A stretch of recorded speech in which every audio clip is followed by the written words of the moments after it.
mas tama kung kasama niya yung nanay niya sa presinto. Justine, talagang nagpunta ka dito para asarin ako? Eh kasi nagtataka ako eh. Bakit hindi ka kasama sa inaresto? Huwag kang bida-bida dyan. Wala kang alam. Zoe, Justine. Well, what I do know is that the apple doesn't fall far from the tree. And sometimes, they're more rotten than the tree. Ay, pwede ba? Tigil-tigilan mo nga ako dyan sa mga metaphor mo. Ay, hindi bagay sa'yo. Sorry, okay, sige. I-explain ko sa'yo, ha? Ikaw yung apple, Zoe. Tapos yung nanay mo, siya yung tree.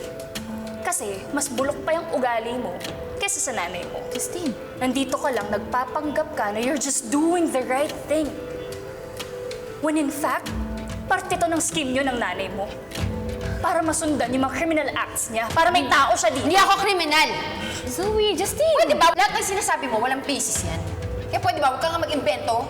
Pero hindi ako nag-iimbento. Sa galit sa'yo si Lolo Pepe. I'm really curious anong nagawa mo para gawin sa'yo ni Lolo Pepe. Must be something rotten. Justine! Pwede ba? Tigilan mo na ako, ha? Napipikon na ako sa'yo. Zoe!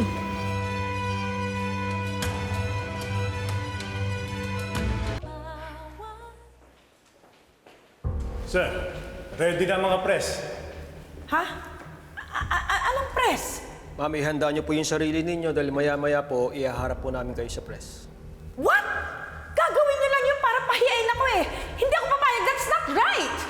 Ma'am, may directive na po galing sa Chief of Police. Wala akong pakialam. Ipakukulong ko kayo dahil labag to sa batas. Ma'am, alam po namin ang ginagawa namin at hindi po ito labag sa batas. No, I want my lawyer! Karapatan niyo po yan, humanap ng abogado at kung wala naman po, magpo-provide po kami kung kinakailangan. Pero sa ngayon po, kailangan niyo pong humarap sa press. No! Alam mo, napanood ko na to sa TV. Ginagawa nila, tinatakpan nila yung mukha nila. Sige, papayag ako, pero magtatakip din ako ng mukha.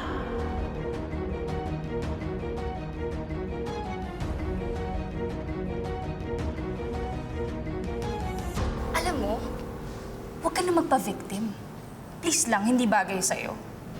Hindi ako nagpapa-victim. Pero sige. You think I'm a criminal? Do you want me to act like one? Sige, I dare you. Zoe, Justine! Pwede ba? Tama na! See? Sabi ko na nga, be. Hanggang salita ka lang. Ah, ganun ah. Halika dito! Oh my God! Bitawan mo nga! Ano mong sinasabi? Tama na! Zoe! Justine! Tama na! Ano ba? Aray! Yan!